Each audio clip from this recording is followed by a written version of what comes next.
C'est tout à fait incroyable. Finalement, les frères Kouachi se sont retranchés dans une imprimerie simplement et ont passé la journée. Il était 8 heures environ ce matin lorsqu'ils sont venus sur zone après une rapide fusillade, après avoir, on le rappelle quand même, braqué une voiture. Il y a eu un échange de coups de feu sur la Nationale 2, une rapide course-poursuite et ils se sont retranchés, non pas pour prendre en otage des personnes qui travaillaient dans l'entreprise, mais tout simplement pour se retrancher. On sait qu'il y a eu des contacts toute la journée, des négociations peut-être entre les frères Kouachi et les forces de l'ordre. Et pendant ce temps-là, à quelques mètres de là, il y avait donc cet homme dont on ne connaît pas encore l'identité complète et précise. Il y avait cet homme qui était caché dans un carton. Et tout au long de la journée, cet homme, au courage incroyable, hein, on peut le dire, cet homme était avec son téléphone portable et pendant toute la journée, il a essayé de renseigner les forces de l'ordre, le RAID, les négociateurs pour comment montrer, dire un petit peu où se cachaient les frères Kouachi, ce qu'ils faisaient pendant la journée, mais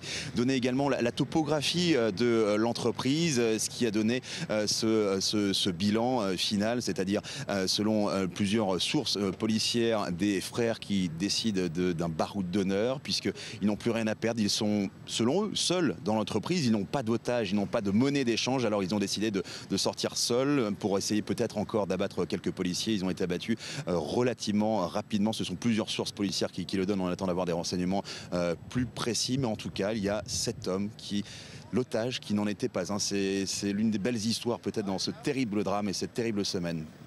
C'est Patrick.